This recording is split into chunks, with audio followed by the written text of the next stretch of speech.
और यहाँ पे मोदी जी ने अपने कपट पत्र पे, जुमला पत्र पे साइन करके अपने नाम से दे दिया। चेहरा यहाँ पे उनके पास कोई है नहीं, क्योंकि मोदी जी शायद मुख्यमंत्री बनने की यहाँ पे रेस में होंगे। साइन करके दे दिया कि 500 रुपये का सिलेंडर मिलेगा। अब पूरे देश के लोगों को इससे क्यों वंचित रख रहे हैं? ये पूरे देश के लिए भी निकाल देते, लगे हाथ पूरे देश में ही 500 रुपये का सिलेंडर कर देते, पर ऐसा नहीं करेंगे। वो जानते हैं ना 9 मन तेल होगा, ना राधा नाचेगी, ना यहाँ उनकी सरकार आएगी, तो कुछ भी वादा कर दो, देना तो पड़ेगा नहीं, इसलिए यहाँ पे वादा कर दिया।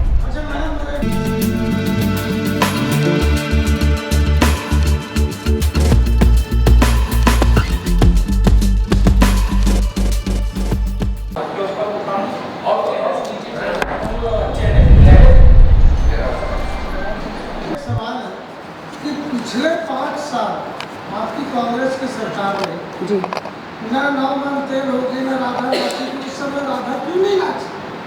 उस समय भी तो 9 मन तेल था। देखिए 500 रुपए की वो क्यों नहीं मिला?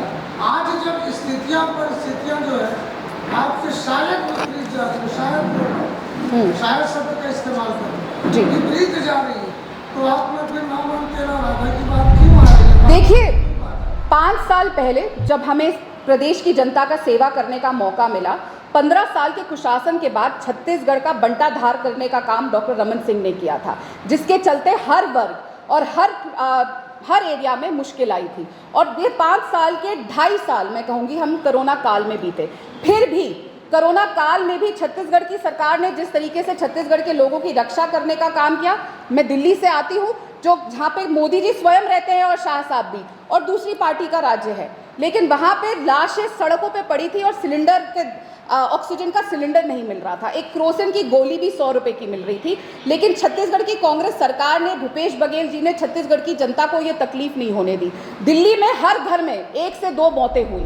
क्यों? क्योंकि केंद्र की सरकार हो, मोदी जी शाह साहब हो या आम आदमी पार्टी की सरकार हो, एक दूसरे पे सिर्फ गोल शिफ्ट करने का काम कर रहे थे और सफर जनता कर रही थी। और रही बात कि हमने तब क्यों नहीं किया, हमने जो वादे उस समय किए थे, हमने 98% वादे पूरे करने का काम किया। और जब हम आते हैं तो बहुत सारी चीज़ें होती हैं। हमने पूरी कोशिश करी किस तरीके से रोजगार बढ़ाने का काम किया, पर 22 से 24% बेरोजगारी दर छत्तीसगढ़ में था जब हमें 5 साल पहले ये सरकार मिली थी। उस बेरोजगारी दर को 0.5% पे लाने का काम छत्तीसगढ़ में हमने 5 साल में किया। जो कुशासन 15 साल में उन्होंने बिगाड़ने का किया, उसको 5 साल में हमने ठीक करने का काम किया और धीरे धीरे हर वर्ग को मजबूत करने का काम कर रहे हैं। अगर आप सोचते हैं कि 15 साल में किया हुआ बर्बादी 5 साल में सिमट जाएगी, तो ये तो सिर्फ भगवान जी ही कर सकते हैं, इंसान के बस की बात नहीं होती।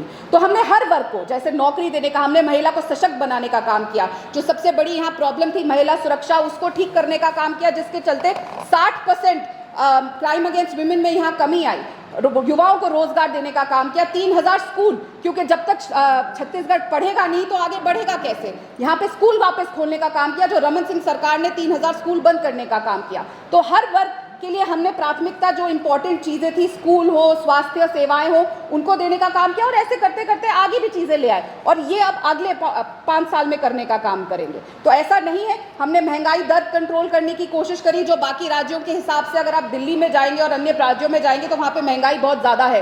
रोजगार बढ़ाया ताकि आप खर्च कर सके। रमन सिंह जी ने सड़कें तो बना दी, लेकिन इतना पैसा कमाने के लायक नहीं छोड़ा था छत्तीसगढ़ियों को कि वो 4 पहिए की वाहन उन सड़कों पे चला सके। क्योंकि यहाँ की सारी गाड़ी कमाई, चाहे चिटफंड घोटाला हो या पनामा पेपर्स के तहत अभिषेक सिंह ने यहाँ का पैसा छत्तीसगढ़ के बाहर ले जाने का काम किया। और हमारी सरकार ने छत्तीसगढ़ वासियों का पैसा उनको वापस देने का काम किया, चाहे किसान हो, महिलाएं हो, युवा हो, यहीं पे पैसा रहे और यहीं रोजगार बढ़े और छत्तीसगढ़ की प्रगति हो। तो जैसे जैसे समय बीतता है, सरकारें अलग अलग फैसले लेकर आती हैं। मैडम, आपने महिला शक्ति की और सशक्तिकरण की बात की। नीतीश कुमार ने कल एक विवादित बयान दिया है, उस पर आपको क्या कहना है? देखिए, कोई भी हो, चाहे वो नीतीश कुमार जी हो या कोई भी पार्टी का कोई भी नेता हो, चाहे मेरी पार्टी का नेता हो, किसी को भी किसी भी तरह की विवादित चीज़ें नहीं बोलनी चाहिए। और समाज में हम रहते हैं तो सोच समझ के, महिलाएं वहाँ हैं, देख समझ के बात करनी चाहिए। और वो बहुत बड़े नेता हैं, मैं उतनी बड़ी नहीं हूँ कि मैं एक मुख्यमंत्री पर ऐसी टिप्पणी कर सकूँ, लेकिन मैं ये उम्मीद करती हूँ कि वो अपने बात पे वापस से मंथन करेंगे, उन्होंने क्या बोला है। और कोई भी हो, पुरुष हो या महिला, सबको अपनी ज़बान को थोड़ा सा सोच समझ के बोलना चाहिए और ध्यान देके। क्योंकि आज जो हम बोलते हैं, पहले के जैसा तो है नहीं कि जी टीवी और मोबाइल नहीं है, बच्चों तक वो बात पहुंचती है, बड़ों तक, तो हर बात को कहने के कई तरीके होते हैं और उसको सभ्य तरीके से कहा जा सकता है। मैडम, आप आधी आबादी की बात कर जी। आधी आबादी शराबबंदी का समर्थन करती है, दूसरा प्रश्न इस बार आपका बहुत बहुत साधुवाद। आज के दिन आपने मुझसे ये सवाल पूछा क्योंकि आज किस चीज़ की एनिवर्सरी है? डीमोनेटाइजेशन की एनिवर्सरी। ऐसी डीमोनेटाइजेशन जिसके चलते एक ऐसा हिटलरशाही फैसला आया था, नोटबंदी, आज उसकी सालगिरह है। तो आज के दिन ऐसा फैसला आया था जिसकी वजह से पूरा देश लाइनों में लग गया था, लाइनों में लग गया। मोदी जी ने विदेश में, जापान में जाके ताली बजा दी और मजाक कर दिया था कि घर में शादी है बेटी की और घर के लिए अब पैसे नहीं बचेंगे, जिसके चलते कई लोगों को, बुजुर्ग से लेके युवाओं को लाइनों में खड़ा होना पड़ा, हार्ट अटैक से उनकी मौत हो गई। तो कांग्रेस पार्टी कोई भी ऐसा हिटलरशाही फैसला लेकर नहीं आएगी। कोरोना काल में आप सबने देखा था कि जब शराब मिलना मुश्किल हो गया था तो कई लोगों ने अलग अलग नशीली पदार्थों का इस्तेमाल करके उनकी मौत हो गई थी।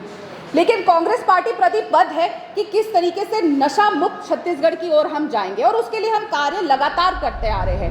आपको याद होगा कि 5 साल पहले जब रमन सिंह जी की सरकार थी तो गोवा के बाद अगर शराब की खपत सबसे ज़्यादा पूरे देश में कहीं होती थी तो वो छत्तीसगढ़ पे थी। हम नंबर 2 पे थे।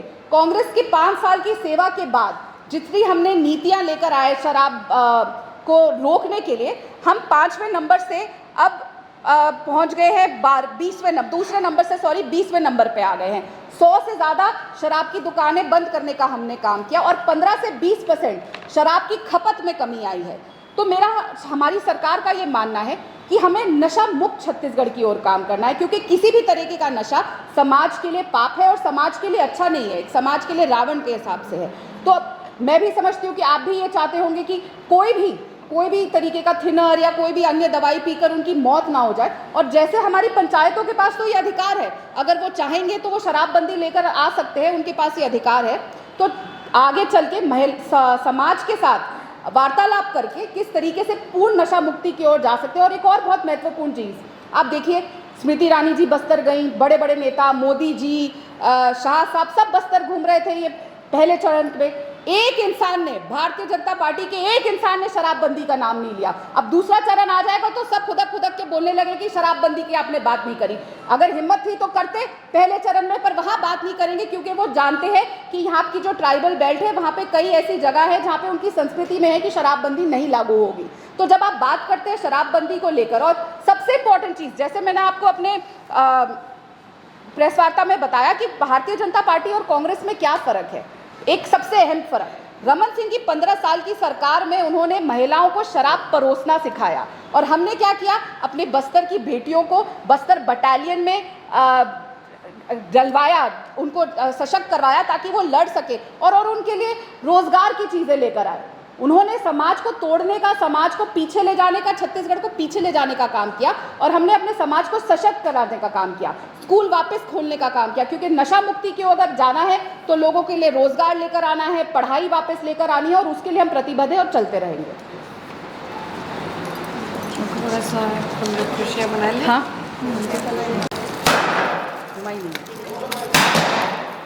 मेरा ही नहीं, ये हमारे तरफ से प्रदेश की महिलाओं के लिए, प्रदेश की जनता के लिए एक कोशिश, ताकि उनके घर का बजट और कैसे आगे छत्तीसगढ़ को सशक्त बनाना है और कैसे आपका बजट भी ठीक रहे, क्योंकि महंगाई के दौर में गैस चलती रहे, खाना बनता रहे, ये बहुत ज़रूरी है। धन्यवाद। हाँ जी, अब फायदा तो आपको होगा, कम खर्चा, फायदा आप घर की महिला खुश रहेगी तो अच्छा खाना मिलेगा, आप भी खुश रहेंगे। नाइस।